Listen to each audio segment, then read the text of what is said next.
네, 오늘 제가 좀 말아주는 얘기, 오늘 말아주는 월요일 라이브. 당분간은 여러분들 질문 받는 거는 그대로 하고 좀 매주 주제를 가지고 와서 좀 라이브를 하려고 하거든요. 매주 라이브를 가지고 와서 좀 주제를 해야 좀 사람들도 보고 뭔가 저도 조금 말을 더 재미있게 할 수 있지 않을까 해서 오늘 진행할 얘기는 뭐냐면 KMO 1, 2차에 대한 모든 것까지는 아니고요. 올바른 공부를 하는 법? 그러니까 사실 그냥 완성을 하다 보니까 한 9페이지 정도로 완성을 했는데 그 부분이 뭐 KMO를 어떤 책으로 뭘 해야 된다가 아니라 그냥 공부를 올바르게 어떻게 하냐에 대해서 쓰게 됐더라고요. 그래서 오늘 쓸 내용의 주제는 약간 이런 거라고 보시면 되겠습니다. 그러니까 제가 저번 주에도 수업을 하고 이번 주에도 학생들한테 질문을 받으면서 왜 옛날과 다르게 KM 2차 공부해서 왜 이렇게 다들 힘들어 하는가, 이제 요거에 대한 내용이랑 왜 KMO를 뭐 못하고 영재고 입시도 못하는 친구들도 있지만 간혹 가다가 KMO를 잘 해놓고서 영재고 입시에서 힘들어하는 친구들이 있거든요. 그런 친구들한테 좀 도움이 되는 내용이지 않을까.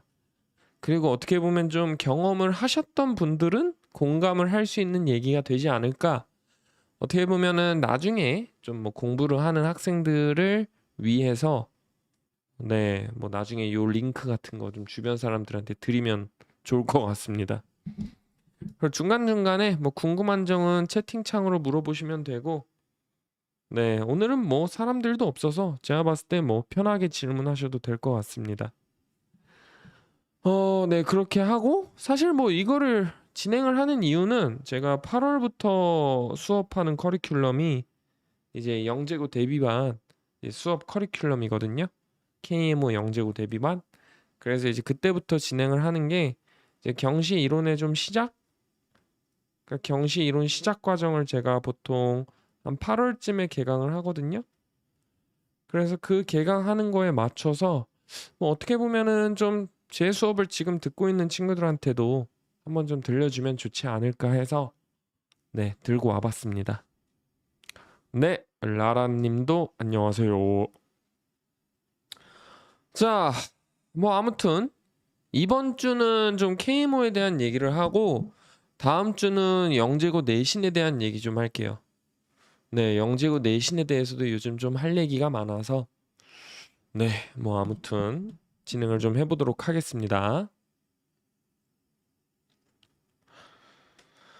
자, 맨날 그 따분한 소리, 좀 따분한 소리인데 저를 오래 봐오셨던 분들은 뭐 제가 무슨 말 할지도 알고 뭐 기존에 저놈이 했던 말 또 하는구나 하면서 지겨우실 수도 있는데 그냥 한번 정리한다 생각을 하고 한번 쭉 봅시다, 여러분. 자, 다시 한번 뭐든지 저희가 수학이든 뭐든 배울 때 정의를 한번 배워야 돼요. 정의. 그러니까 뭔가 약간 정의라 그러죠. 약간 뭐라고 해야 되지? 부동산으로 했을 때는 약간 주택의 정의란 무엇이냐? 뭐 사람이 사는 곳이다. 그럼 실거주를 해야 되는데 왜 투기를 하고 있냐?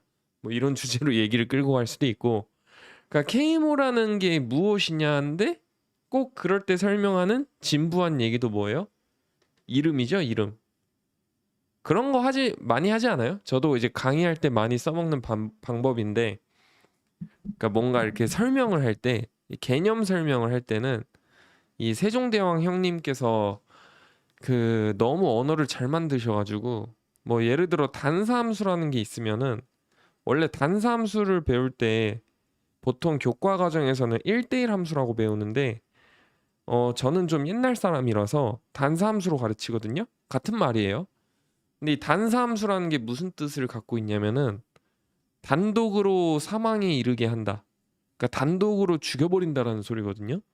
그러니까 뭔가 좀 센 말 같은데 실제 이 함수의 정의가 단독으로 사망에 이르게 한다. 이 정의거든요. 그러니까 이게 뭐냐면은 뭐 어떤 집합에 있는 원소가 딱 하나씩 단독으로 한 놈한테 딱딱 꽂힌다.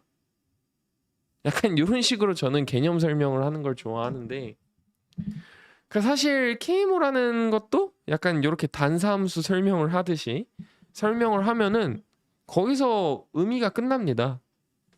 KMO 코리안 매스메티컬 올림피아드 한국 수학 올림피아드라는 거죠. 그러니까 어떻게 보면은 뭔가 영재고 대비 입학 시험 이런 것도 아니고 그냥 말 그대로 한국인들의 수학을 올림피아드가 결국에 약간 경쟁하는 시험이잖아요. 그냥 경쟁한다라는 뜻이에요. 실제로 국가별로 수학의 지표를 삼을 때도 우리나라에서 뽑힌 IMO 국가대표를 갖고 가서 이제 걔네들 등수로 판가름을 하죠. 그러니까 결국에는 뭐 학생부에 들어가는 거 학생부에 안 들어갑니다. 뭐 다들 아시겠지만 뭐 고등학생들 고등부 KMO는 좀 들어가겠지만 뭐 중등부 KMO 같은 건 들어가지도 않아요. 네, 그래서 말 그대로 그냥 학생들끼리 좀 경쟁하게 만들어주는 시스템의 시험이라고 보시면 되고 시험 단계는 어떻게 돼 있냐? 중등부 단답형 20문제, 고등부 단답형 20문제, 2차 서술형 8문제 증명 중심, 서술형 8문제 증명 중심입니다. 그러니까 평가 방식은 사실 KMO 1차는 약간 예외로 두고 우리가 사실 여러분들이 간혹 가다가 좀 그러니까 이게 강사들 입장에서는 어떻게 보면 당연한 말이라서 안 하는 게 있는데 저희가 보통 KMO라고 얘기할 때는 그 KMO 1차를 얘기하는 게 아니고요. KMO 2차를 주로 얘기를 하는 거거든요. 그러니까 이게 살짝 착각을 하시면 안 되는 게 그러니까 저 포함 다른 학원 뭐 강사들도 얘기를 할 때 KMO가 어떤 점이 좋다 뭐 이렇게 해야 된다 저렇게 해야 된다는 사실상 전부 1차를 전제 조건으로 깔고 하는 소리가 아니라 2차를 전제 조건으로 깔고 있어요. 특히 이 1차 같은 시험은 옛날이랑 요즘이랑 조금 느낌이 달라지기도 했지만 이 KMO 2차서부터는 옛날이나 지금이나 그렇게 딱히 유형이 달라지지도 않고 시험의 난이도도 달라지지 않았고 전 세계적으로 어떻게 보면 일치하는 느낌이 좀 있거든요. 그러니까 USAMO나 뭐 캐나다 CMO나 뭐 차이나 문제나 아니면 뭐 루마니아라든가 그런 올림피아드 문제하고 뭐 KMO 2차하고는 항상 뭐 난이도의 차이는 있겠지만 좀 일맥상통한 맥락을 띠고 있다. 그러면은 그러한 시험들은 어떤 특징을 가지고 있냐면요.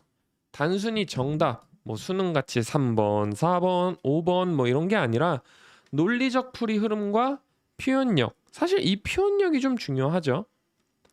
그리고 부분 점수가 존재하고 좀 단순히 결과를 하는 것보다 수학적 사고력을 중심으로 하지만 좀 여러분들이 착각을 하시면 안 되는 게 영재고 시험도 그렇고 KMO도 그렇고 수리논술도 그렇고 사실 영재고 시험은 채점을 어떻게 하는지 모릅니다. 근데 이제 수리논술이랑 KMO까지는 뭐 대학생이나 대학원생들이 하니까 대충 아는데 이제 답이 우선이에요, 사실은 여러분. 그러니까 뭐든지 KMO 2차도 마찬가지고 뭐 수리논술, 심층 면접 이런 것도 심층 면접은 모르겠다. 근데 결국에는 답이 우선이에요. 그러니까 답이 우선이고 거기에서 결과를 중요시하는 거다. 뭐 그래도 아무튼 과정을 보는 시험이 별로 없는데 예, 그 중에 하나다. 수리논술 채점 대학원생들 많이 하죠. 예. KMO도 제가 알기로 옛날에 그 이제 고득점 금은상 레벨급 거기서는 이제 교수님들이 하는데 그 전까지는 카이스트 대학원생들이 했을걸요? 자, 그래서 맞아요. 그래서 수리논술도 아니야, 수리논술도 대학원생들이 했습니다. 왜냐하면은 그때 예전에 제가 한번 그 채점을 하시는 분을 알았었거든요. 근데 그분이 대학원생이었어요. 아니요. 그렇게 빡빡하게 하지 않습니다. 아니 뭐 빡빡하게 하겠죠. 빡빡하게 하는데 그러니까 교수님들이 한 번 더 보겠죠. 근데 이제 뭐 대학원생들이 그 엄청 많잖아요. 몇 천 개 되는데 그거를 교수님 혼자 볼 수가 없잖아요. 뭐 아무튼 결과보다는 약간 좀 과정, 그러니까 결과도 보지만 과정도 본다. 그 다음에 일반 경시대회하고 좀 본질적으로 차이가 있는데, 그러니까 경시대회가 사실 종류가 많아요, 여러분. 그러니까 뭔가 KMO는 그러니까 좀 이게 용어 때문에 헷갈려 하시는 분들이 많은데 그 경시 대회라는 뜻이 따지고 보면요. 그냥 고난이도 수학 시험이거든요. 근데 이제 여기서부터는 좀 난이도로 갈리는 게 있죠. 그 성대경시도 경시대회고 뭐 KMC도 경시대회고 옛날에 IMC라고 있었는데 요즘도 있습니까? 무슨 세계 수학자 대회인가? 뭐 그런 것도 있고 연대경시도 있고 많은데 사실 그 중에서 제일 깊이가 있고 어려운 시험은 KMO. 그리고 성대경시나 KMC 같은 거는 사실상 좀 객관식도 있고 객관식이 얘네는 없죠. 근데 뭐 다른 거 옛날에 IMC 같은 건 좀 있었거든요. 근데 이제 어쨌든 성대경시하고 KMC도 좀 스피드 있게 문제를 푸는 게 중요한데 KMO는 서술형 수학의 핵심이다. 우리가 2차까지 준비를 했을 때 제가 여기다 써놨죠. 1차가 아닌 2차를 KMO로 한다. 그러니까 결국에 이 시험 자체가 정답을 맞히는 시험이 아니라 어떻게 생각했는가를 평가하는 시험이라는 거죠. 그러니까 평가의 초점이 속도나 계산력이 아니라 논리력이나 표현력, 문제 해석력으로 이동을 해야 된다는 거예요. 그러니까 이것도 좀 착각을 하는 게 KMO 1차가 여러분 단답형이잖아요. KMO 1차의 단답형에다가 문제도 20문항밖에 없습니다. 아, 문제는 20문항밖에 없고 단답형밖에 없으니까 아, 얘도 속도가 되게 중요한 거 아니냐, 타임 어택 아니냐라고 할 수 있는데 근데 사실 우리가 KMO 1차 이번 커트라인만 봐도 결국에 50점대만 나오면 되는 시험이잖아요. 그러면은 결국에 우리가 KMO 1차를 50점대를 받고자 하는 거는 그렇게 타임 어택이 아니거든요. 그러니까 모든 사람이 금상을 받아야 되는 거지만 모든 사람이 금상을 받기 위해서 시험을 치르는 거면은 타임 어택이 맞겠죠. 근데 실상 KMO 1차 같은 거는 2차를 진출하는 거 그 이외에 어떠한 요구사항도 없는 거거든요. 그러니까 어떻게 보면 약간 좀 멍청하다고도 할 수 있는 공부법 중에 하나가 시간을 엄격하게 재서 문제를 빠르게 푸는 연습을 하는 게 물론 본인들이 실력이 투철하게 뭐 뛰어나가지고 뭐 금상 은상을 좀 생각을 하고 있다면 모를까 그 레벨도 아닌데 단순히 문제를 빠르게 푸는 연습을 경시 공부할 때 한다? 그거는 사실 좀 뭐가 말이 안 되는 거죠. 그러니까 경시 공부를 한다는 거는 내가 이 논리력이냐 표현력이나 못 푸는 거에 대해서 어디까지 생각을 했냐가 중요한 거지 단순히 빨리 풀고 많이 푼다가 중요한 게 아니라는 소리입니다. 이해되십니까? 최재혁 학생? 갑자기 제 학생이 들어왔네요. 그러니까 이게 간혹가다 제 수업을 듣는 불충한 학생들 중에서 그 모의고사 수업만 하면은 그 뭔가 시간을 딱 재고 시간에 쫓기듯이 막 이 문제 저 문제 막 다 건드리려고 하고 뭔가 문제를 많이 푸는 그래서 간혹가다 그런 친구들이 많이 나오는데 그러니까 수업을 하다 보면 사실 이게 애매한 게 몇 개가 있거든요. 그러니까 예를 들어서 질문이 많은 학생이라고 하면은 뭔가 좋아 보이지만 그 질문이라는 게 사실 생각을 안 한 질문일 가능성도 좀 높고요. 가끔씩 문제를 선생님한테 풀 게 없다고 달라고 하는 사람이 있는데 그게 학생이 뛰어난 학생이 아닌 경우에는 사실 문제를 제대로 풀지 않고 타임 어택을 하는 친구들일 가능성이 높거든요. 그러니까 약간 좀 어떻게 보냐에 따라 다른 건데 뭐 아무튼 간에 좀 단순히 문제를 많이 풀고 계산을 많이 하는 게 중요한 게 아니라 내가 어려운 문제에 대해서 이 논리를 어떻게 풀어가냐 그런 공부를 하는 게 이 경시대회의 공부 방향이라고 보시면 됩니다. 그래서 여러분들이 앞으로 경시나 뭐 KMO 같은 공부를 할 때는 어떻게 해야 되냐 서술형 수학이라고 하는 거죠. 그냥 뭐 사실 교과 수학도 서술형이라고 할 수 있는데 경시나 KMO만큼 서술형이 강한 시험도 없잖아요. 그래서 이러한 시험에는 좀 어떤 학습 태도가 필요하냐라고 했을 때 긴 문제를 끝까지 풀기 위해선 기본 개념의 반복 정리. 너무 뻔한 말이죠. 이건 뭐 거의 교과서에 나오는 말인데 그것보다 더 중요한 건 적절한 암기가 필요하다. 그리고 필기 습관과 문제 요약력. 왜 그렇게 풀었는지를 복기할 수 있어야 됩니다. 즉 여기서 나오는 건데 질문은 제가 이걸 라이브 빨리 끝내고 한번 받겠습니다. 서술형 수학은 사고 흐름을 손으로 기록하며 정리하는 훈련 없이는 성과 내기가 어렵다. 이게 좀 중요해요.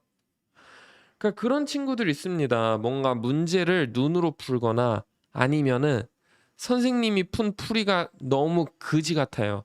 제 방법으로 더 간단하게 풀겠습니다. 선생님이 바보라서 그 방법으로 푸는 게 아니거든요, 여러분. 그 선생님들이 다른 풀이를 뭐 몰라서 안 하는 경우도 있겠지만 일부러 복잡하게 푸는 경우가 많아요. 특히 저만 해도 좀 못하는 반 친구들에서는 일부러 복잡하게 꼬아서 풀거든요. 그러니까 왜 그러냐면은 이게 단순히 문제를 푸는 게 아니라 그 푸는 과정 자체가 중요하기 때문이고 이 왜 그렇게 풀었는지가 되게 중요한데 이 왜가 중요한 게 뭐냐면은 이 왜에서 급이 있어요. 급이. 그러니까 예를 들어서 한 줄짜리가 풀이가 있는데 이 아이디어가 엄청난데 이 아이디어 엄청난 걸 무시하고 한 줄짜리 풀이. 그러면은 뭔가 학생이 이해하기엔 좋고 더 좋은 풀이 같지만 이거는 백날 해봐야 이 아이디어를 학생이 못 떠올리거든요. 그래서 이때는 최대한 아이디어를 줄이고 이 한 줄짜리가 차라리 10줄이 되는 이 풀이가 이 단계의 학생한테는 조금 더 좋은 풀이에요. 그래서 여러분들이 솔직히 뭐 KMO 2차 응급상이면은 지금 이거 안 듣고 있죠. 근데 뭐 KMO 1차 통과해서 2차 공부를 지금 들어갔거나 아니면은 KMO를 이제 공부하려고 하는 친구들은 풀이를 너무 간단하게 하려고 하시면 안 됩니다. 풀이를 간단하게 하려고 할수록 여러분들은 점점 공부를 못해질 거예요. 이건 제가 장담합니다. 풀이는 항상 복잡하게 들어가야 되고요. 입문 시기에 초반에 그 초반이라는 거는 KMO 2차 포함입니다. 그 다음에 암기가 필요한 이유는 뭐냐면은 풀이를 간단하게 하는 게 아니라 그거를 논리적으로 끌고 가는 게 중요하다는 거죠. 발상을 잘 잡는 애들은요. 그냥 그 레벨까지만 발상을 잘 잡는 거예요. KMO 2차를 진지하게 들어갔을 때 거기서부터는 훈련 없이 발상을 잡을 수가 없습니다. 끽해봐야 그 발상 잘 잡는다는 영재고 대비 수학까지죠. 심하게 고난이도 수학에서는 발상이라는 게 한계가 있어요. 왜냐하면은 그 간혹 가다가 여러분들 발상이라는 거는 어디서 튀어나오는 거냐면은 사실 내가 스쳐가다 본 거거든요. 그러니까 예를 들어서 그 학생이 아무리 천재라도 중학교 때 요즘엔 중2 때 배우죠.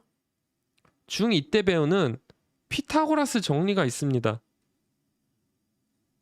피타고라스 정리를 학생한테 갖다 주고서 이거 교과 과정이잖아요. 증명하라 그러면 애들 못해요. 못합니다. 이런 발상을 잡는 것도 못해요. 즉 이 피타고라스 정리를 증명할 때 썼던 뭐 많은 사람들은 이제 정사각형으로 알 텐데 뭐 사실 닮음으로 해가지고 사형 정리 쓰는 발상, 즉 피타고라스 정리를 배우면서 그 사형 정리라는 발상을 체득하고 그 사형 정리라는 아이디어를 다른 문제에다가 적용을 시키는 거거든요. 그러니까 결국에 이 발상이라는 것도 내가 지나가다가 한번 본 건데 그거를 유심히 기억을 하고 있냐 기억을 안 하고 있냐의 차이인 거죠. 그걸 어떻게 떠올립니까? F는 MA 이거 누가 몰라요. 되게 간단하잖아요. 물리 처음 배우는 사람한테 F는 MA 만들라고 할 수 있을까요? 못해요. 그잖아요, 여러분. 그러니까 결국에 수학이나 과학에서 과학은 잘 모르겠지만 수학 특히 올림피아드 입시 수학에서 입시 수학까지만 얘기하겠습니다. 입시 수학에서 발상이라는 거는 어느 정도 내가 겪어본 틀 안에서 나오는 거기 때문에 여러분들이 공부하실 때 이 적절한 암기가 필요하고 간단하게 문제를 푸는 거를 깊이 해야 된다. 자, 그러면은 K모 언제 들어가냐라고 했을 때 뭐 중등부 K모는 중등 수학이 끝난 상태에 들어가도 됩니다. 자, 중등 수학이 끝난 상태로 K모를 들어가도 되냐? 됩니다. 그렇게 가르치시는 분이 있어요. 진짜 잘 가르치시는 분들은 공통 수학을 배우고 오지 말라고 합니다. 왜냐하면은 배운 게 적을수록 사실 경시가 효과가 있거든요. 그러니까 경시라는 게 우리가 왜 공부한다라고 했어요? 똑똑한 학생들을 골라내는 게 아니라 수학 실력을 올리려고 저희가 공부를 하는 거잖아요. 그러면은 원래 이 취지상, 경시의 취지상으로 봤을 때는 아는 게 적어야 돼요. 그러니까 이게 요즘에는 뭐 다 공통 수학까지 하는데 이 경시의 취지대로 접근했을 때는 중학교 수학까지만 하고 그 다음 경시를 들어가는 게 원래는 맞아요. 왜냐하면은 우리가 잘하는 애들을 변별하는 게 아니라 내가 잘해지려고 경시를 하는 건데 이 내가 아는 거를 최대한 좁혀놓은 상태에서 이거를 뻗어나가는 게 사실 경시 공부거든요. 그러니까 내가 얼마 아는 게 없는데 여기서 잘 뻗어나가. 근데 내가 여기에서 고등 수학을 좀 나중에 붙였어. 그러면 얘가 어디까지 넓어지는 거예요? 쫙 넓어지는 거잖아요. 근데 이거를 다 배워둔 상태에서 이렇게 올리는 거는 오히려 조금 더 어렵고 비효율적일 수도 있거든요. 그래서 원래 KMO나 경시 같은 거는 중등 수학이 끝난 상태로 들어가도 되고 실제로 KMO 1차, 2차 문제 모두 중등 수학 안에서 다 풀립니다. 정수론 문제도 전부 중등 수학 안에서 다 풀려요. 그냥 모드라는 표시를 안 쓸 뿐이지 그냥 뭐 뭐뭐로 나는 나머지 뭐 이렇게 서술해가지고 쓰면은 다 중등 수학 틀에 있어요. 하지만 안타깝게도 뭐 저희는 일단 영재고가 목표기도 하고 뭐 솔직히 얘기해서 뭐 영재고 준비하는 애들 중에 똑똑한 애들이 얼마나 있겠어요. 뭐 저희 시점에서나 똑똑한 거지. 실질적으로 이 학생이 영재냐라고 했을 때 이 대한민국 청소년 중에 영재가 얼마나 있겠습니까? 그래서 우리가 좀 안전하게 하기 위해서 공통 수학을 진도를 나가기도 하고 그 다음에 대수까지도 나가기도 하고 그래서 저만 해도 사실 제가 정말 애들을 위해서 뭔가 뭐 이렇게 돈 버는 목적을 떠나서 뭔가 아이들의 사고를 높여주고 싶다라는 정말 그런 참된 강사라고 했을 때는 원래는 중등 수학까지만 하고 나한테 와라 라고 해야 되는데 이거 하다가 상 안 나오면 저한테 뭐라 할 거잖아요. 저는 이제 그게 무서우니까 이제 보통 저 같은 경우에는 대수까지 진도를 좀 나가고 그 다음 KM으로 가르치는 편이거든요. 그래서 이 추천 시작 같은 거는 사실 본인들이 좀 선택하에 여러분들이 좀 유동적으로 열어두고 결정을 하시면 됩니다. 그래도 여러분 자녀분들이 지나치게 천재가 아니라면은 최소한 공통 수학까지는 하고 그 다음에 KM이나 경시를 접근하는 게 좋다. 고등부도 마찬가지예요, 여러분. 여러분 고등부 KM도 놀랍게도 중등 수학 틀 안에서 다 풀립니다. 가끔 아닌 거 있어요. 가끔 아닌 거. 하지만 뭐 한 100% 중에 90%는 다 중등 수학 안에서 풀려요. 고등부 KMO도. 근데 그거를 좁은 틀에서 발휘하는 능력이 고등부는 좀 지나치게 요구가 되고 어느 정도의 이론이 필요한데 그 이론에서도 좀 미적분을 염두에 둔 이론들이 많기 때문에 사실상 얘는 뭐 진도를 어디까지 나갔을 때 고등부 KM으로 해야 된다가 아니라 이 활용하는 범위 자체가 중등부하고 좀 넘사벽이기 때문에 예, 중등부를 하고 고등부를 넘어가는 게 좋다. 그래서 중등부 KMU 2차 수상자가 아니면은 사실 접근 가 자체가 뭡니까? 접근 자체를 안 하시는 게 낫습니다. 그러니까 이 공부를 하면은 도움이 되는 건 맞거든요. 근데 고등학교 땐 대학 가야죠. 이거 공부할 시간이 어디 있습니까? 이게 효율이 좀 나오지 않는 공부라서 고등부 학생들은 정말 뛰어난 학생들이 아니면은 추천하지 않는다.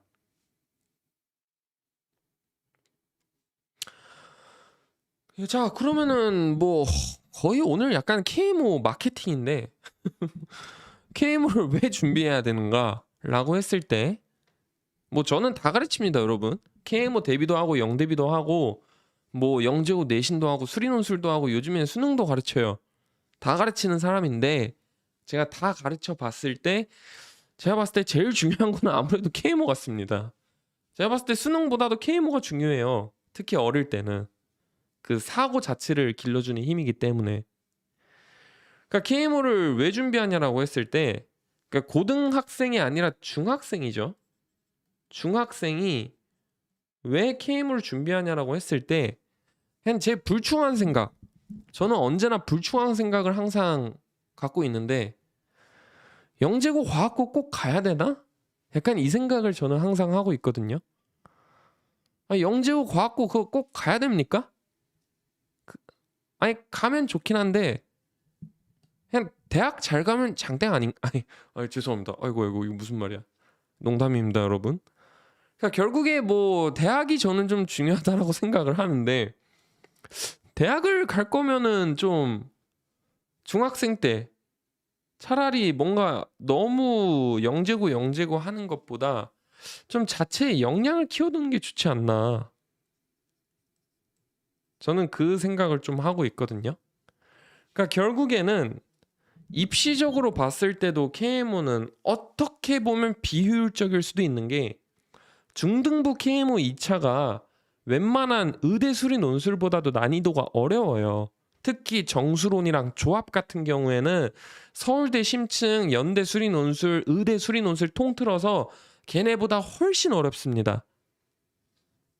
조합과 정수론은 가끔 대수도 어려워요. 뭐 기하는 그 정도는 아닌데. 그러니까 결국에 우리가 굳이 할 필요가 없는 공부를 할 단계는 초등학생, 중학생밖에 없는 거거든요. 고등학생 때 누가 KMO 잡고 있어요. 그때는 타겟팅을 좁혀서 공부해야지. 그렇기 때문에 이 수학 자체를 좀 깊이 있게 하는 학습이고 선행 위주의 입시 수학에서는 보기 어려운 문제 해석력과 사고 흐름과 논증력을 훈련이 가능하며 수능 같은 수학 보면은 단답식이잖아요, 주로. 물론 사실 단답식이나 서술식이나 똑같은데 근데 그게 문제인 거예요. 그러니까 서술식 중심으로 공부를 하면은 저희가 공부를 그지같이 하는 학생들도 대충 손으로 쓰면서 논리적으로 풀어가는데 애들을 단답식으로 가르쳐 버리면은 잘하는 학생들은 논리적으로 잘 풀겠지만 그게 아닌 친구들은 그냥 답만 맞으면 되지라는 마인드로 그냥 쫙 푸니까.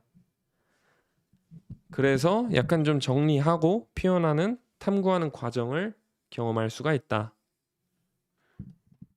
뭐 그래서 이렇게 보시면 되고 그리고 실질적으로 연결고리가 그러면 아예 없냐라고 했을 때 그거는 아니에요. 그 KMO 준비 과정은 어찌됐든 서술형 중심의 문제 해석력과 논리적 구성력을 요구하는 시험이거든요. 그러니까 결국에 이 공부를 하다 보면 축적된 사고력이 입시에도 좀 무기가 되고 그리고 수리 논술 같은 경우에는 초고난이도 문항, 쉬운 문항 아닙니다.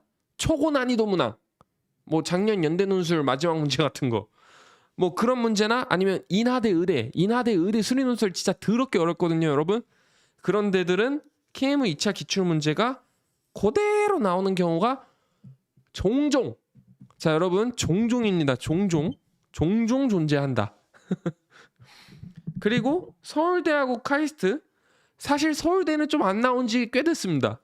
서울대 심층은 사실 조금 양심에 찔리는 게 한 마지막으로 나온 게 한 2020년쯤 한 5, 6년 전이라서 좀 애매하긴 한데 그래도 카이스트 같은 데서는 최근 뭐 좀 그래도 조합이나 부등식 같은 그런 문제가 많이 나오곤 했다. 근데 사실 얘네들은 뭐 좀 억지스러운 게 뭐 그냥 코시 슈바르츠 나온 정도? 뭐 그 정도라고 보시면 되는데 이제 수리논술 같은 경우에는 문제가 좀 그대로 나온 적도 자주 있습니다. 근데 이제 제가 항상 말씀드리는 게 애매한 게 뭐냐면은 우리가 영재고를 갔을 때 영재고를 가면은 목표가 서울대잖아요. 거기에다가 그러니까 제가 지금 여러분들한테 얘기를 하는 게 KMO를 제대로 공부해라. 제대로. 즉 2차까지. 근데 KMO를 2차까지 제대로 한 학생들이 영재고 들어가면은 뭐 영재고 내신과 상관없다 뭐 이런 말 나오는데 사실 그 친구들이 무조건 다 상위권이거든요. 영재고 들어가면. 그럼 그 친구들은 대부분 서울대를 보지 연대나 뭐 서성한 이쪽 계열을 보지 않아요. 그잖아요, 여러분. 사실 이게 좀 딜레마인데 특히나 연대 같은 경우에는 지금 다시 논술 최저 부활시킨다는 얘기도 있고 그래가지고 그러니까 사실 수리 논술을 염두에 두는 경우는 뭐냐면요, 영재고를 갔는데 뭐 거기서 무단결석 한 20번 정도 해가지고 뭐 서울대는 도저히 못 갈 것 같은 상황일 때 연대까지는 가는데 도움이 될 수 있다. 약간 이렇게 보시면 되거든요. 아니면은 KM 2차 잘 나왔는데 일반고 갔어. 과학고도 떨어졌습니다. 보통 과학고 가면 다 조기 졸업은 하는데 근데 과학고에서도 뭐 못 가고 일반고 갔어요. 그러면 일반고 갔는데 내신이 좀 안 나와서 서울대를 못 가는 상황에 뭐 최저가 아직 살아 있다면은 연대까지는 갈 수 있다. 약간 이래가지고 그러니까 KMO를 공부하면 수리 논술에 대해서 정말 도움이 되는 건 맞는데 막상 KMO를 제대로 공부한 케이스들은 인생이 한 3번 정도 꼬이지 않고서는 수리 논술 시험을 볼 일이 별로 없다. 좀 아이러니하죠. 하지만 뭐 도움은 될 수 있다. 뭐 현실적인 걸 떠나서 시험 문제만 봤을 때. 그럼 뭐 저도 한 인생 한 3번 꼬여봤는데 그게 여러분들한테도 오지 않겠지만 올 수도 있으니까. 자, 그 다음에 영재고 내신에선 KMO 문항이 그대로 나오는 경우가 종종 있어요. 여러분 여기서 또 집중하셔야 되는 게 종종입니다. 종종이에요. 알면 도움된다 정도. 뭐 대전 영재고 아니면 경기 영재고 이번 1학년 1학기 중간고사 생성함수 뭐 그런 거 정도? 근데 그 내용이 변별력 문항으로 나오진 않아요. 학교도 양심이 있지. 그냥 참고 정도. 알면 편하다. 왜냐하면 내가 기존에 공부했던 게 시험에 나오면은 이 심적 안정감이라는 게 있거든요. 그러니까 그 정도. 그러니까 여러분들한테도 제가 항상 조심하는 게 여러분들이 약간 좀 오해할 때가 가끔 있어서 또 어디 가서 위너스가 KMO 문제가 수리 논술이나 영재고 내신 그대로 나오니까 중요하다고 했어요. 네, 이런 말들 어디서 하시면 안 됩니다.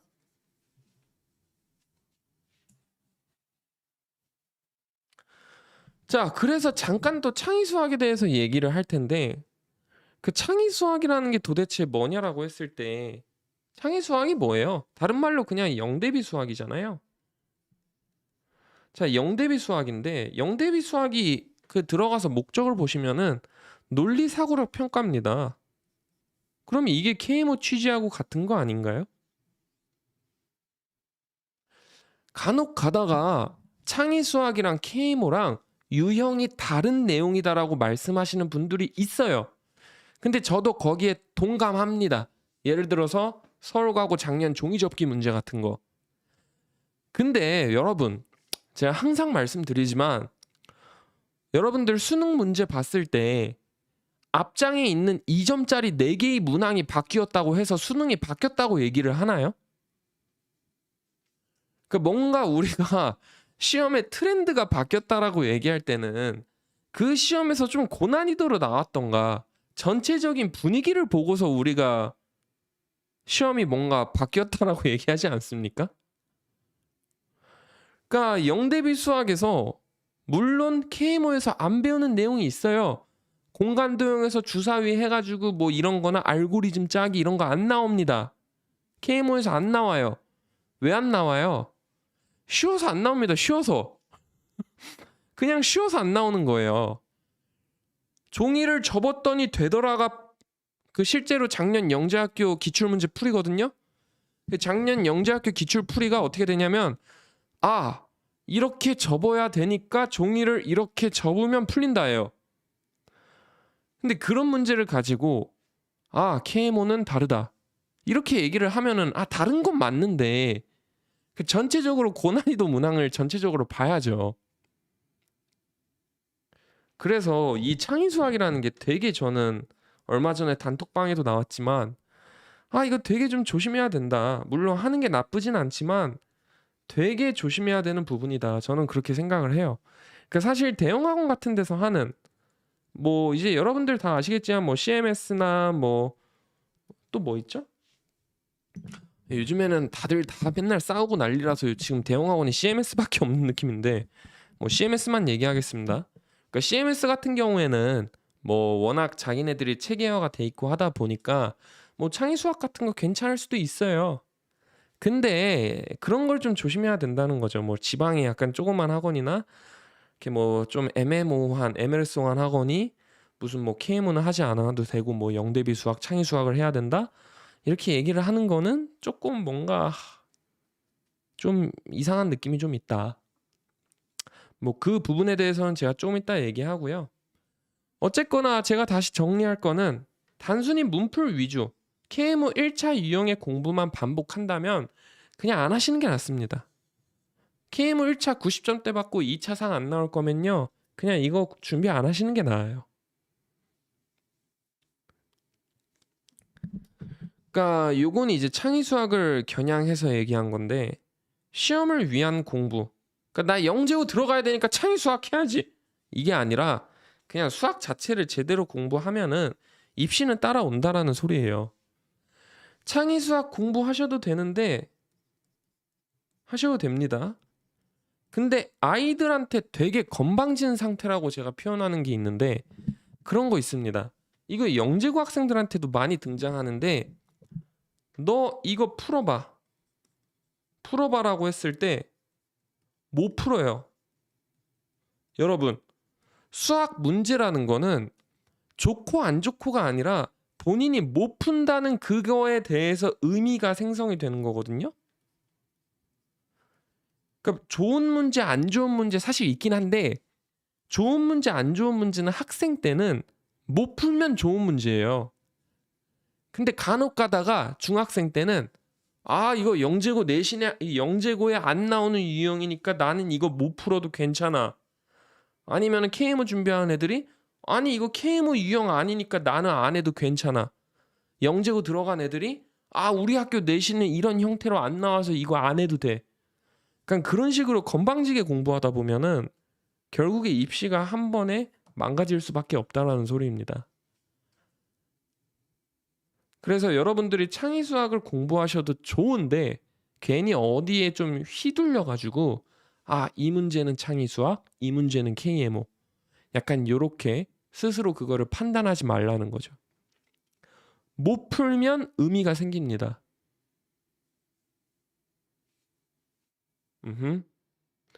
자, 그래서 저희 참고로 총 9페이지입니다. 호다닥 할게요. 네. 그래서 뭐 긴 거 있습니다. 사실 이거는 뭐 긴 거라서 제가 나중에 이거 파일 단톡방에 올려드릴 테니까 네, 요거 뭐 참고하시면 되겠습니다. 그러니까 일반 경시대회 같이 그냥 읽어봅시다. 일반 경시대회 문제는 유형 기반 문제풀이. 그리고 여러분 이거 되게 또 조심하셔야 되는데 여러분 KMO나 올림피아드나 영대비 수학이나 패턴 같은 거를 훈련하시면 안 돼요. 그러니까 패턴을 훈련하면 안 된다는 게 이 문제는 이렇게 풀고 이 문제는 이렇게 푼다라는 거를 패턴화 시키면 안 된다는 소리입니다. 이거는 그러니까 이게 무슨 말이냐면 사고력 수학을 일부러 멍청하게 만드는 길이거든요. 그러니까 어느 정도의 패턴화는 좋은데 무슨 이거에 대해서 절대적인 법칙이 있는 것 마냥 하시면 안 된다는 거죠. 왜냐하면 그 문제만 봐도 뭐 두세 가지 뭐 다섯 여섯 가지 풀이 방법이 있는데 이 문제는 이렇게 하고 저 문제는 저렇게 하면서 그걸 또 문제풀이 위주로 해요. 그러니까 센수학 같이. 그거는 KMO를 사실 공부하는 목적 자체가 좀 안 좋다? 그러니까 여러분이 생각해도 그렇지 않아요? 사고력 수학인데 그거를 패턴화 시킨대요. 그럴 거면 사고력 수학을 뭐하러 합니까? 그러니까 뭔가 이 사고를 항상 중심해야 돼요. 사고력 중심. 그러니까 이 사고력 중심이라는 게 제가 뒤에다 썼는데 이게 다 어디 갔지? 잠깐만요. 아 뒤에 있구나. 뭐 뒤에다 있는데 요게 되게 중요해요, 여러분. 왜 그렇게 생각했는가? 요게 진짜 중요합니다. 뭔가 이건 학생분들이 들어야 되는데 어떻게 풀었는가와 왜 그렇게 생각했는가? 그러니까 뭔가 내가 예를 들어서 이 패턴이 있으면은 내가 어떠한 이유로 이 패턴을 생각했는가가 중요한 거예요. 어떠한 이유로 내가 이 패턴을 생각을 했는가. 그러니까 모든 거에 대해서 논리가 작용하진 않아요, 사실. 어떤 거는 정말로 그런 패턴이 있습니다. 뭐 예를 들면 함수 방정식 같은 거 보면은 패턴이 없어요. 뭐 그냥 x는 0, y는 0 대입하고 뭐 1 대입하다 보면은 얼추 얻어 걸리는 거거든요. 그리고 뭐 x 더하기 y 있으면 x하고 y 바꿔보고 뭐 xy 있으면 y, x 바꿔보고 뭐 그런 식의 이렇게 뭐라고 해야 되지? 동기가 없는 풀이 방식이 존재를 하긴 하는데 그렇다 쳐도 항상 여러분들이 왜 그러냐를 생각을 해야 된다는 거죠. 그러니까 모든 문제에 있진 않아요.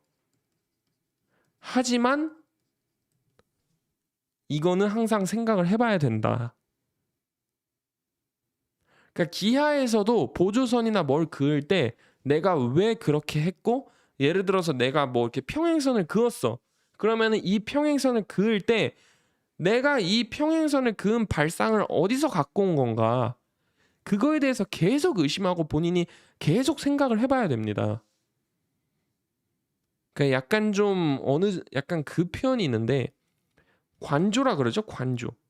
관조라는 표현 좀 어려운 단어인데 약간 본인의 좀 내면을 들여다본다? 그러니까 내가 왜 이렇게 보조선을 긋고 왜 내가 이렇게 의식적으로 값을 대입하고 왜 이렇게 하는지를 계속 생각을 해야 돼요. 그렇기 때문에 이 서술형 공부를 할 때는 어느 정도의 암기가 어쩔 수 없이 필요하다는 겁니다. 그러니까 암기가 필요한데 그 암기가 뭐냐면은 내가 이거를 왜 그렇게 생각하고 왜 그거를 떠올리는 건지 거기까지 생각을 해야 된다는 거예요. 거기까지 암기가 들어가야 된다는 겁니다.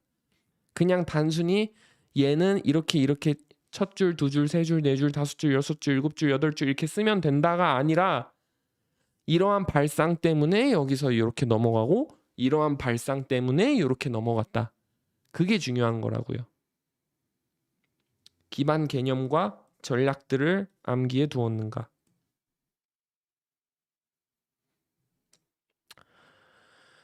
그래서 참 이것도 참 마음에 안 드는 말인데 수학은 암기가 아니다. 아 맞습니다. 수능은 암기가 아니에요. 제가 봤을 땐 그런데 그러니까 무조건 외우지 말라라는 말은 위험해요. 왜냐하면은 여러분 수학에서 풀이를 외워라. 가끔 저한테 그러시는 분 있습니다. 모 학원에서 학생한테 자꾸 풀이를 암기시킨다. 아니 수학은 논리로 풀고 생각으로 푸는 건데 이 학원은 어떻게 된 게 자꾸 풀이를 암기하도록 시킨다. 뭔가 방식이 잘못된 거 아니냐. 이렇게 얘기를 하시는 분들이 있는데 사실 수학에서 풀이를 외워라라는 부분은 그냥 단순히 네가 정확히 문제를 풀 줄 아냐 해 이 말이거든요, 여러분. 그러니까 뭔가 이 암기라는 거에 대해서 좀 영어 단어를 생각하듯이 하시니까 그거에 대해서 너무 크게 생각을 하시게 되는 건데 그러니까 사실 수학에서의 암기라는 거는 다시 논리적으로 풀 줄 알면 그게 암기인 거예요. 근데 나는 암기가 하기 싫다라고 하는 친구들은 사실 그냥 나 공부하기 싫어요거든요. 그러니까 학생들도 사실 알아요. 근데 이제 엄마들한테 가서 엄마 수학은 암기가 아닌데 자꾸 선생님이 암기를 하래. 약간 그렇게 핑계를 좀 대는 거죠. 저도 어릴 때게 뭐 그랬을 거예요. 그러니까 외우지 말라 이런 말 좀 조심하셔야 됩니다. 외워야 됩니다. 쉬운 난이도의 수학, 센 수학 공부하면서 외우는 학생이 있어요? 없어요. 공통 수학 공부하면서 외우는 학생 있어요? 없습니다. 그거는 쉬우니까 안 외워도 돼요. 근데 풀이가 A4 용지 2페이지를 넘어가는 풀이가 종종 있거든요. 그런 풀이를 안 외우고 본인이 다시 풀 수 있습니까? 그런 거는 외워야 되는 거예요. 그래서 어느 정도 암기를 하면서 여러분들이 공부를 하셔야 됩니다. 이거 제 학생들 들으라 해야겠다. 뭔가 지금 설명을 하다 보니까 어머님들 포커스가 아니라 지금 학생들한테 포커스하는 것 같은데요. 이거 제가 봤을 때 이거 어머님들보다는 그냥 학생들한테 들리는 게 훨씬 나을 것 같은데 이거 가급적이면 학생들한테 한번 들려주세요, 여러분. 그 2배속으로 하면은 말 빠르게 되거든요. 약간 어머님들한테는 사실 설명을 할 때 보통 1월에는 뭐 하시고 2월에는 뭐 하시고 3월에는 뭐 하시고 4월에는 뭐 하시고 뭐 이때는 어떤 교재 쓰시고 이렇게 해야 되는데 약간 오늘 하는 얘기는 좀 실제 공부하는 그런 거에 대해서 얘기하는 거라 가지고 네, 뭐 아무튼 그렇습니다. 학생 한번 들려주시면 좋을 거예요. 조화점열 같은 것도 워낙 좀 유기적이니까 그죠? 조화점열도 유기적이고 뭐 조화선다발 이런 것도 좀 어느 정도는 암기를 해야 되는 거잖아요. 그러니까 조화선다발 같은 것도 쓸 때 그거를 좀 풀이를 암기해야 되는 게 예를 들어서 이거 또 너무 수학적으로 들어가면 좀 그런데 그러니까 보통 조화선다발 배울 때 뭐 배워요, 여러분? 조화선다발 배울 때 배우는 정리가 파푸스 정리 보통 배우잖아요. 그러니까 파푸스 정리를 배우는 이유가 조화선다발을 어떻게 쓰는지를 사실 제일 잘 보여주는 정리라서 파푸스 정리를 배우는 거거든요. 그러니까 단순히 우리가 조화선다발 배울 때는 뭐예요? 그냥 한 점에서 이렇게 배우잖아요. 이렇게 했을 때 이렇게 뻗어나가면은 요거 얘네에 대해서 비조합이가 일치한다. 근데 이것만 배우면은 그 사고의 틀이 여기서 갇혀버리는데 파푸스 정리 같은 거는 뭐예요? 요거 이렇게 했을 때 여기 거미줄 같이 이렇게 엉켰을 때 뭐 이렇게 하면은 요거 뭐 이렇게 세 점 동일직선이다. 그러니까 요거를 보면은 우리가 비조합이를 왜 배우는가와 실제로 얘를 어떻게 적용을 하냐를 이때 알 수 있는 거거든요, 사실상. 이거 증명 어떻게 해요? 얘하고 얘의 비조합이가 같기 때문에 결국에 얘하고 얘하고 이렇게 여기서 한 점에서 만난다. 이렇게 증명을 하는 거잖아요. 그러니까 뭔가 기하에서도 어느 정도의 암기가 필요하고 내가 이론을 배웠을 때 그 이론에 대해서 그냥 아무것도 모르는 상태에서 바로 문제를 푸는 거는 천재들이나 가능한 거기 때문에 어느 정도 문항과 풀이에 대해서 기본적인 암기는 항상 필요하다. 자, 그 다음에 학생 여러분. 사실 지금부터는 그냥 학생 대상인 것 같습니다. 필기 잘하십시오, 여러분. 필기.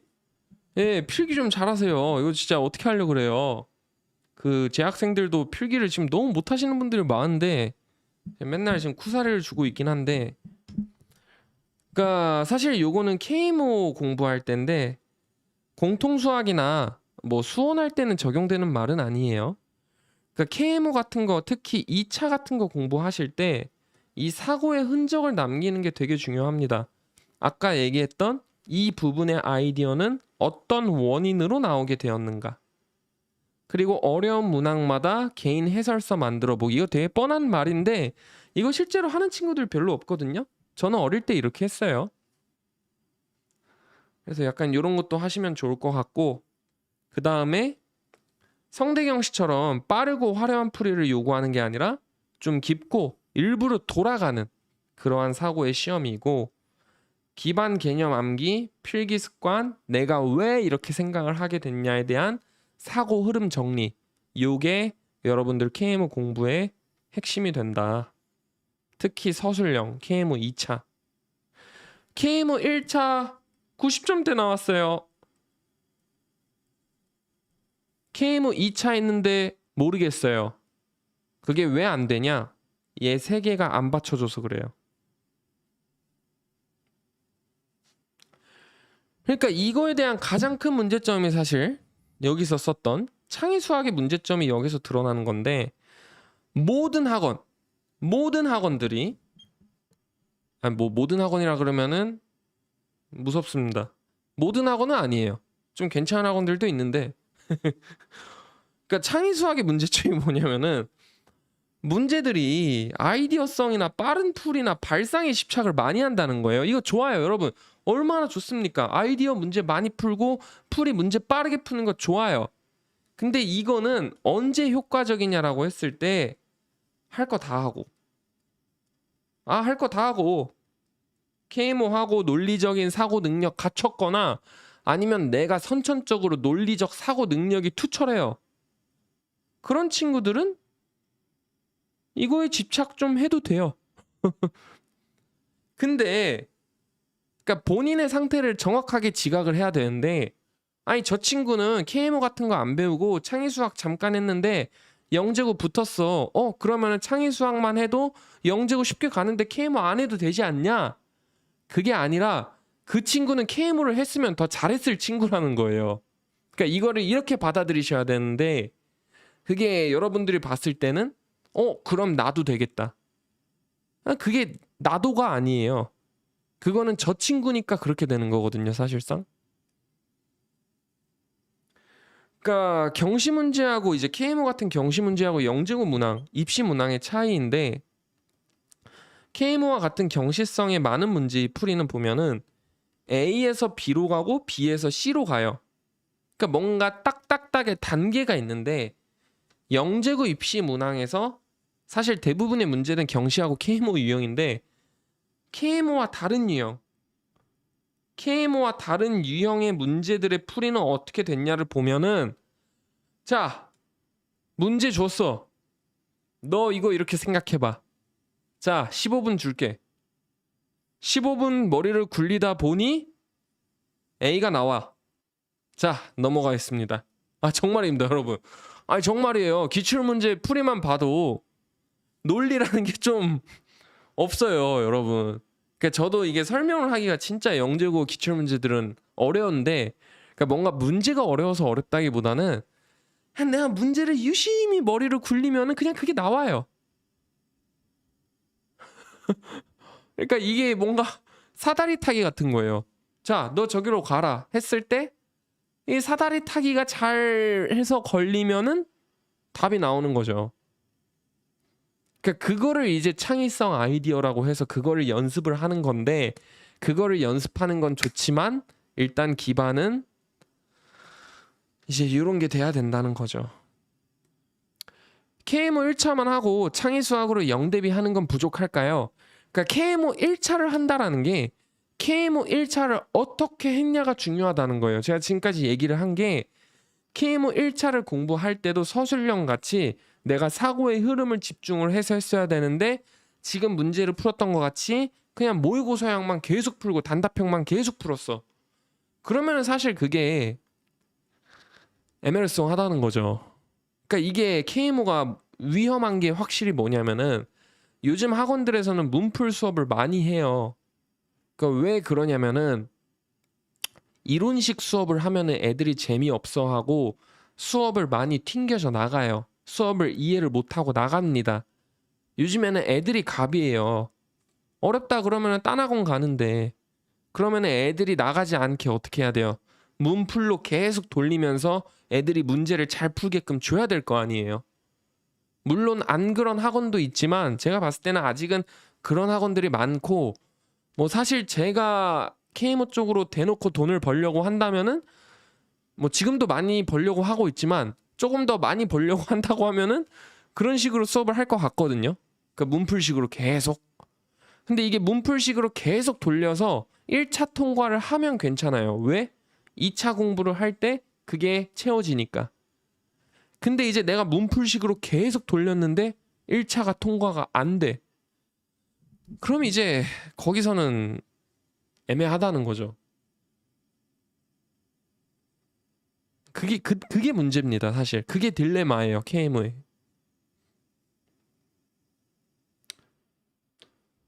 그래서 KMO 1차를 했다라는 전제도 어떻게 했냐가 좀 되게 중요한 포인트라고 보실 수가 있다.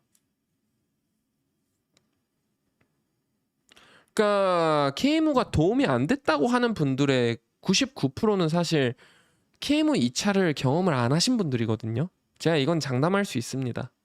KMO 2차까지 했는데 KMO 2차가 0대 비해 도움이 안 됐다고 하는 케이스는 없어요. 근데 KMO 1차를 공부할 때도 그 항상 서술형이나 그 풀이 습관에 대해서 집중을 하고 공부를 하면은 1차는 솔직히 재수 없으면 통과 못할 수도 있거든요. 제가 봤을 때 그렇습니다. 준캠 1차 통과하는 게 제일 어려워요. 제가 봤을 때.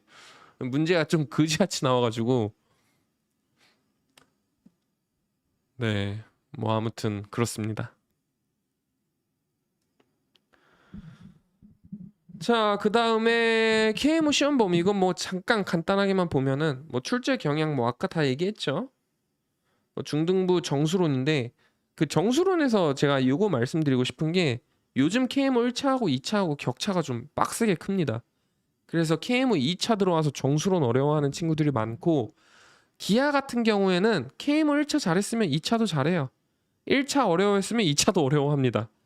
그리고 조합 같은 경우에는 KMO 1차하고 2차는 거의 다른 세계입니다. 거의 미국과 소련 그 정도의 수준이라고 보셔야 되는데 언어 자체도 달라요. 한국이랑 북한 정도도 아니고 제가 봤을 때는 그냥 미국이랑 소련 정도로 가야 됩니다. 그 정도로 좀 격차가 크고요. 나 뭐 대수는 뭐 거기서 거기 비슷하다. 고등부는 정수론, 기하, 조합, 대수, 미적분 포함인데 뭐 미적분이 사실 그렇게 쓰이진 않습니다. 특히 하나의 영역에 좀 국한되지 않고 가끔씩 문제를 보면은 좀 엮여 있는 경우가 많거든요. 그러니까 뭐 정수 조합인가, 뭐 조합 수열인가, 아니면 정수론과 함수 방정식의 합친 형태. 약간 이러한 문항들을 좀 복합적 사고를 요한다. 그러니까 요즘 KMO 2차에서는 그냥 제 생각인데 어느 시점부터 약간 정수 조합이 좀 하나의 트렌드로 같이 묶이고 대수가 좀 따로 놀고 그다음 기하는 뭐 언제나 따로 놀았죠. 네. 약간 요 느낌이 좀 강합니다. 그리고 제가 오늘 얘기는 안 했는데 여러분 KMO 2차 준비하시는 분들 중에 나 KMO 2차에서 무조건 상 타고 싶어. 그 다음에 2차 공부하면서 영재고 합격도 꼭 하고 싶어. 이렇게 생각을 하는 친구들은 기하 무조건 잡으셔야 돼요. 기하 무조건 잡으셔야 됩니다, 여러분. 기하. 그 기하를 KMO 2차에서 잡지 않으면은 그 영재고 대비 측면으로 봤을 때 KMO 2차 공부하는 의미도 조금 퇴색될 뿐더러 2차에서 안전빵으로 점수를 남겨주는 친구가 기하거든요, 사실. 기하가 제일 쉬워요. 그러니까 쉬운 문제, 어려운 문제 나오는데 둘 다 쉬워요. 중등부는. 왜냐하면 낼 수 있는 거에 한계가 있어가지고. 그러니까 이게 중등부하고 고등부하고 난이도 차이가 좀 심하게 나는데, 그러니까 고등부 같은 거는 좀 기반 지식이 있는 거를 물어보고 중등부는 그냥 딱 중학교 지식으로 풀게끔 내거든요. 뭐 아무튼 그러니까 이게 학부모님들이 좀 혼란을 겪는 이유가 교과 수학이랑 많이 달라요. 뭐 단원별이 아니고 범위가 있지도 않습니다. 범위가 없어요. 그러니까 범위가 없으니까 이제 여러분들이 혼란이 생기는데, 뭐 제가 다시 말씀드리지만 범위 자체가 없는 거고 그냥 시험이 봤을 때 시험 자체가 그냥 카오스입니다. 카오스, 혼돈이에요. 그래서 여러분들이 뭔가 가끔씩 그런 분들이 있거든요. 얘가 뭘 하는지도 모르겠고, 아 모르겠어요. 이 공부가 도대체 뭔지 모르겠어요. 아니 이거 도대체 뭐예요? 뭘 하는지도 모르겠고 이게 뭔 공부인지도 모르겠어요. 이렇게 얘기하시는 분들이 많은데, 아 그게 정확하게 이해를 하고 계실 겁니다.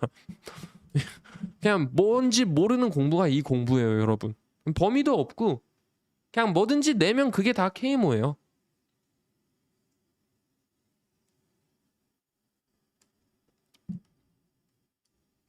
자, 그래서 거의 끝나가는데 5장, 6장인데, 자, 5장은 이건 뭐 학생들이 보면 좋으니까 빨리 보고 넘어갈게요. 읽는 힘. 제가 요즘에 많이 얘기하죠. 읽는 게 중요하다. 책을 많이 읽는 거. KMO에서는 특히 2차에서는 좀 많이 중요한 느낌이 있고, 그다음 뭐 조건 분석과 뭐 이렇게 해서 나중에 제가 파일 올려드리면은 보시면 됩니다. 자, 그다음에 6장 마지막입니다, 여러분. 마지막인데, 창의 수학도 KMO도 타이밍이라는 게 중요해요. 타이밍. 창의 수학을 하는 거를 반대하는 건 아니지만 가장 큰 문제점, 아이들을 바보로 만드는 문제점 중 하나가 창의 수학을 너무 이른 시기에 시작하는 문제라는 거죠. 그러니까 요즘에는 오히려 대치동은 이런 곳이 줄어들었어요. 대치동은 이제 요게 좀 소문이 퍼지니까 이렇게 오히려 안 하는 추세인데, 지방 학원들 중에서 중1 때 KMO 안 시키고 영재학교 입시 대비 창의 수학을 가르치는 학원들이 꽤 많거든요. 근데 제가 계속 말씀드리지만 애들이 이게 그 출제 유형이나 뭔가 그거에 대한 패턴 접근 아니면 빨리 푸는 거에 집중해서 공부하게 되는 경우가 많아요. 그러니까 결국에 기초적인 수학 이해력이나 사고 흐름은 없는데 표현만 능숙해지는 거죠.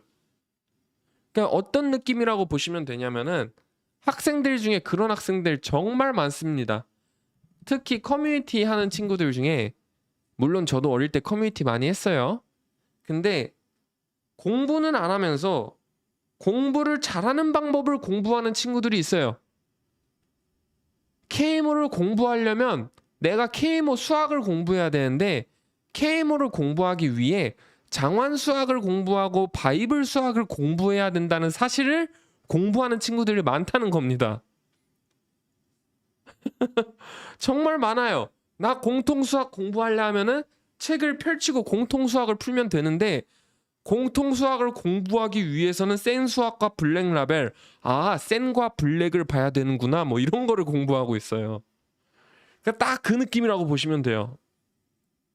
아니 기본에 자기가 배운 것도 없으면서 뭐를 써먹겠다고.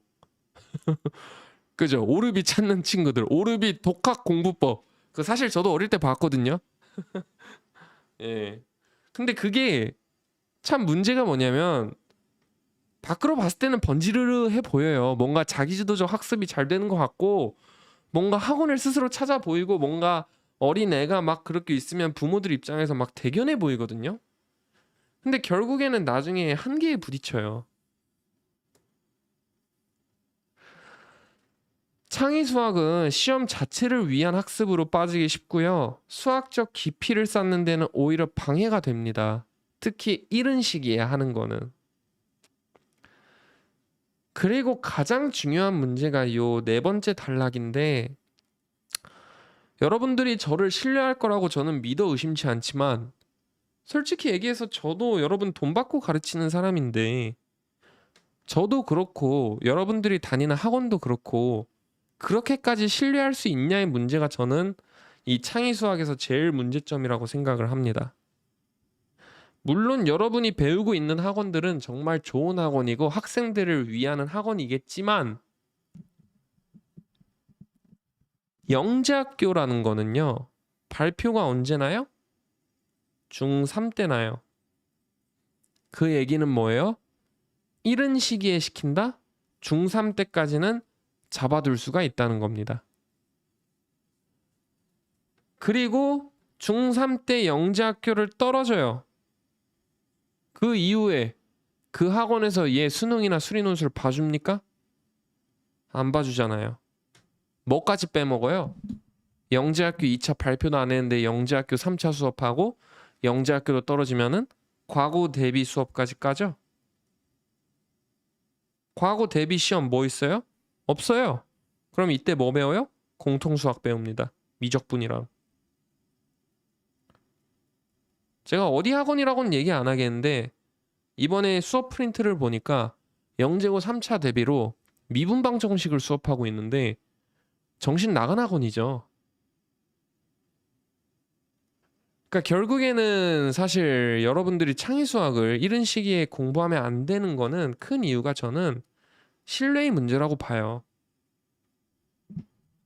즉 어느 정도 객관성 지표가 확인이 안 된다는 거죠. 대신 KMO는 어때요? 중1 때도 확인이 되고 중2 때도 확인이 되고 중3 때 제 학생들 다 봤습니다. 전부 다 봤어요. 상이 안 나온 친구들도 있어요. 하지만 봐야 됩니다. 왜? 영재학교 떨어졌을 때 내 실력을 파악하기 위해. 물론 2차 대비는 안 시켰어요. 왜냐하면 중3이라 가지고 그냥 지금 놀라 그랬는데 네. 그 창의수학이라는 거는 이제 뭐 할 필요가 있긴 한데 요건 이제 막판 뭐 중3이나 중2 후반이나 중3쯤에 시험을 통과하는 방법이고요. KMO 같은 경시 같은 거는 수학을 정면으로 훈련하는 방식이다. 그 영재고든 과고든 입학 이후의 실력과 자신감까지 생각하면 제가 이런 말까지 하면은 안 하려고 했는데 뭐 저는 어차피 다 가르쳐요. 여러분들이 영재고 내신 대비를 하든 영재고 대비를 하든 제 수업은 모든 분야에 열려 있습니다. 여러분 제 마인드는 저는 항상 언제나 서비스 마인드를 갖추고 있기 때문에 굳이 깃발 들고 나서지 않고 모든 거에 맞춰주는 편이거든요. 그래서 뭐 KM으로 안 틀어도 제 수업은 있습니다. 하지만 KM으로 방향을 트는 게 사실 어린 시기에 만일에 지금 창의수학을 하고 있다면은 무조건 맞습니다. 차라리 KMO를 안 하고 싶다. 그러면은 창의수학을 하지 말고 그냥 선행을 나가세요. 그냥 선행 나가면 되죠. 왜 굳이 둘이 뭉실한 걸 지금 하고 있어요?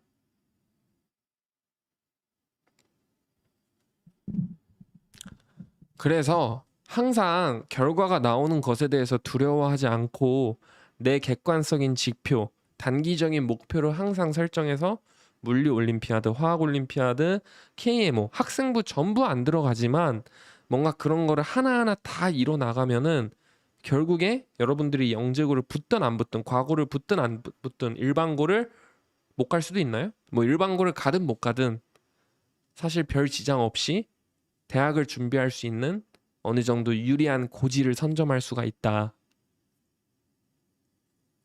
이렇게 보시면 되겠습니다. 원래 이거 말고도 막 교재하고 커리큘럼이랑 이런 거를 다 얘기하려고 했는데 제가 지금 약간 장염이 걸려가지고 그 어제 수업들은 저 보섭이 학생은 알 텐데 어제 수업 시간인데 조금 화장실 들락날락 했거든요. 제가 약간 장염 이슈와 그다음에 이제 좀 수업이랑 이런 것 때문에 제 블로그를 보신 분들은 아시겠지만 차가 빡살이 나가지고 오늘 차 맡기고 왔거든요. 막 이런 거랑 관련해가지고 좀 완성을 못했습니다.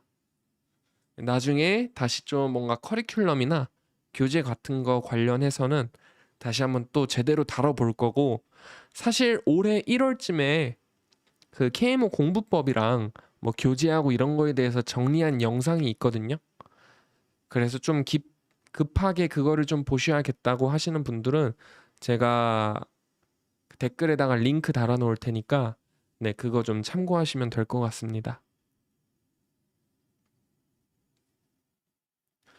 자, 그래가지고 어떻게 이제 원래 일요일 밤 11시에서 월요일 밤 11시로 시간 바꾸고 오늘이 첫날이었던 것 같은데 어떻게 좀 재밌게 들으셨습니까, 여러분? 학부모님들이 듣기보다는 진짜 제가 아무리 봐도 학생들이 들어야 좋을 것 같아서 예, 나중에 그냥 자녀분들한테 한번 들려주시면 좀 더 좋을 것 같은데 예, 저는 제 학생들 보고 그냥 2배속으로 들으라 할 거거든요. 그래서 여러분들도 좀 나중에 자녀분들 KMO 같은 거 공부하실 때 한번 좀 보여주시면은 도움이 되지 않을까 싶습니다. 그러니까 이게 KMO를 공부해서 실패하는 케이스가 진짜 그 방법의 문제가 많거든요. 수상을 하고 안 하고가 아니라 방법의 문제예요. 자, 그러면은 남은 시간들 좀 질문 좀 받고 마치도록 하겠습니다. 오늘은 좀 기운이 넘치네요, 여러분. 속이 비워서 그런가? 여러분, 뭐 궁금한 거 있으면 질문 좀 받겠습니다. 조합의 원리와 기법, 주밍촵님이 쓰신 책이죠, 그거. 세미 고등부 조합. 세미 고등부 조합이 훨씬 좋죠. 조합의 원리와 기법이라는 책은 사실상 세미 고등부 조합이 없었을 때 배웠던 책이지, 예, 지금은 그거 안 보셔도 됩니다. 그거는 거의 제 시대에 한 20년 전쯤에 있던 책인데 그 책 별로 좋지도 않아요.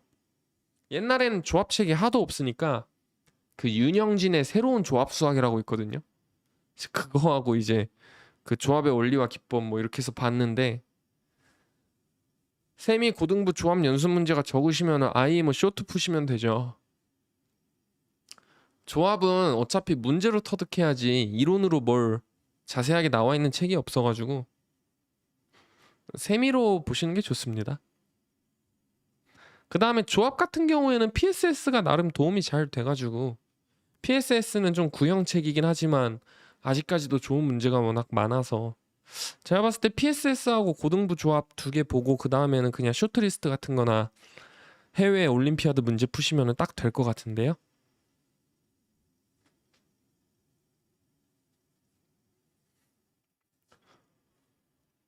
다른 분들 질문 없으십니까? 아, 맞다. 아까 채팅창으로 질문하신 분들 있죠.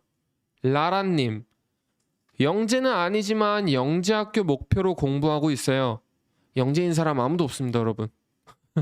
중1이고 KMO 2번에 시험 봤어요. 아, 그리고 여러분 좋아요 한 번씩 눌러주십시오. 평소 학원 모의고사 성적이 바닥이어서 그만뒀으면 하는 마음이 컸는데 이번 KMO 시험을 40점대 받았어요. 학원 모고도 40점대 나온 적이 한 번도 없었는데 맞아요. 그런 학생들 꽤 됩니다. 제 학생 중에도 있어요. 시험 보고 나서는 자신감이 못 봤는데 자신감이 생겼다고요? 잠깐만, 이게 무슨 말이야? 아, 학원 모의고사가 애초에 잘 안 나왔었는데 이번 KMO를 40점대를 잘 받았다. 아, 오케이. 죄송합니다. 내년에 동상 목표로 공부를 한다라고 합니다. 아니 뭐 한 번 더 하면 되죠. 지금 중1이면은 본인이 하겠다고 하는데 예, 한 번 더 가셔도 됩니다. 중1에서 중2까지는 그래도 본인이 하고 싶은 거 어느 정도 하셔도 돼요. 지금 미적 1 하는 중인데 KMO 43점 받은 상태에서 이 선행이 영재고 입시에 도움이 되냐?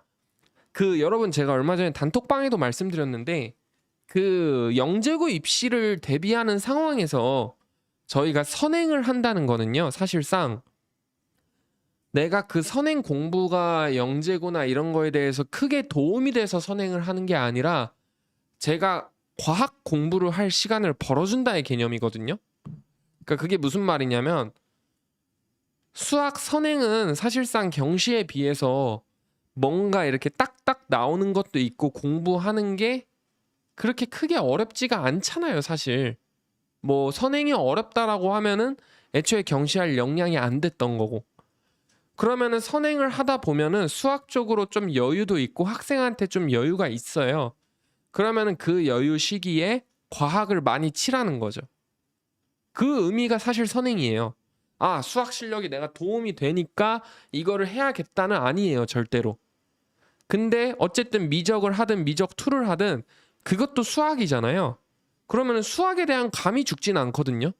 그 선행 공부를 한다고 해서 경시 같은 거 공부가 약해지진 않아요, 실제로. 대신 늘진 않죠. 그래서 그 유지를 하고 어떻게 보면 지식을 좀 습득을 하면서 그 시간에 과학을 많이 공부를 해라. 그 포지션으로 가야 됩니다. 그게 아니라 뭔가 선행을 벅차게 너무 무리하게 학원 여러 개 낀다. 그러면은 선행을 하는 의미가 별로 없는 거죠. 선생님 수업 들으면 아이들 풀이도 봐주시나요? 작년까지는 별로 안 봐줬거든요. 근데 올해부터는 좀 봐주고 있습니다. 올해 한 4월, 5월부터는 좀 봐주고 있어요. 사실 제가 올해 4월, 5월에 그 작년이랑 커리큘럼을 뭐를 조금 미세하게 바꿨거든요. 그래가지고 그때부터는 좀 풀이를 좀 봐주고 있긴 합니다. 근데 이렇게 매일 봐주는 건 아니고 그냥 한 달에 한 번 정도. 한 달에 한 번이랑 그 다음에 좀 그래프 같은 거 많이 그려야 될 때는 그냥 좀 메일로 보내라 뭐 이 정도? 딱 그 정도예요. 뭐 실제 오프라인 학원 같이 그렇게 잘 봐주고 그러진 않습니다.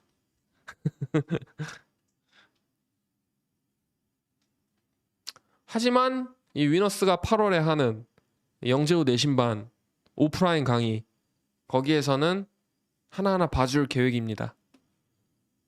왜냐하면 거기는 수강료가 좀 비싸가지고 네, 죄송합니다. 다른 대치동 강의하고 똑같은데 네.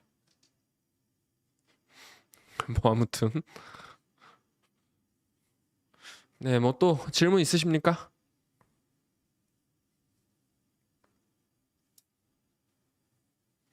수학 좋아한다고 수학과 가는 건 무모한가요? 아, 굶어 죽기 딱 아니. 아니 그건 아니고요. 근데 이제 수학 좋아한다고 수학과 가는 게요. 그게 좀 달라요. 그 입시 수학이랑 수학과에서의 수학이 너무 달라서 입시 수학은 사실 그냥 문제만 잘 풀면 되는데 수학과 같은 경우에는 한 인생에서 한 17년 정도를 배고프게 살아갈 자신이 있다라고 하시면 가셔도 괜찮습니다. 나는 수학이 좋아서 인생에서 한 17년 정도를 지식을 위해 살겠다. 왜냐하면 한 15년에서 17년 정도는 공부해야 뭐라도 성과가 나오거든요. 순수 학문은. 그럼 뭐 그때 가셔서 하시면은 뭐 그러면 괜찮다. 근데 이제 그게 아니라 뭐 금융수학이나 뭐 그런 거 하고 싶으면은 예, 그런 쪽으로 또 가셔도 괜찮고.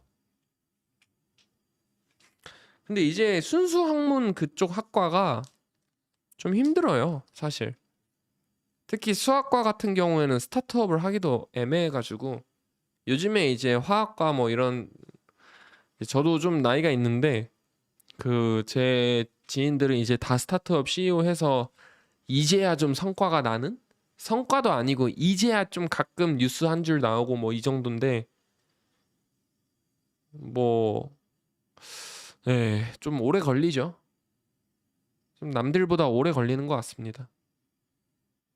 그러니까 어떻게 보면 그거죠. 학원 강사나 이런 거는 젊을 때 반짝 가는 거고 이제 순수 학문이나 이런 거는 조금 이제 나이 먹어서 확 뜨고 그게 좀 오래 간다? 근데 그게 또 확 뜬다는 보장이 없으니까. 저는 어릴 때 사실 회계사도 좀 하고 싶었는데 그 당시에는 이제 그 회계사라는 직업이 한 십몇 년 전에는 어떤 인식이었냐면 그때는 그 회계사라는 직업이 무슨 AI 때문에 없어진다 막 이랬거든요. 아 그래가지고 물론 뭐 봤어도 떨어졌겠지만 뭐 CPA 같은 거 준비도 안 했는데 지금 돌이켜 보니까 야 회계사가 정말 좋은 직업이구나. 요즘에 좀 느끼고 있습니다. 자 회계사가 진짜 좋은 직업인 것 같아요. 뭔가 여러분 앞에서 얘기하긴 좀 그렇지만 그 뭔가 약간 이렇게 좀 끌어줄 수 있는 사람을 쉽게 만날 수 있는 직업이라고 해야 되나? 그런 게 좀 있어가지고 좀 회계사가 좀 부러운 것 같습니다. 제가 의사나 이런 거는 좀 안 부러운데 약간 나이 먹으면서 좀 회계사는 좀 부러운 것 같아요.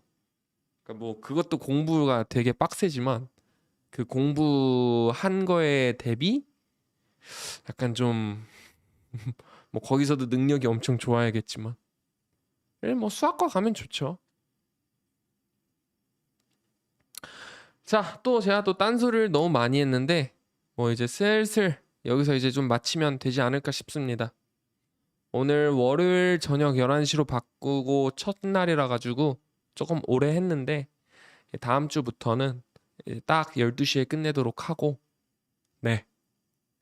아마 이번 주 금요일쯤에 한번 또 라이브를 킬 수도 있거든요. 그때 또 영재고 3차가 나오니까.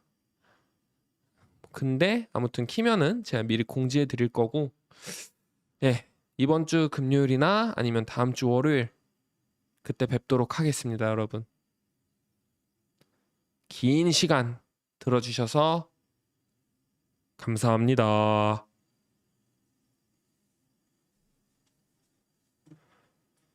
감사합니다, 여러분.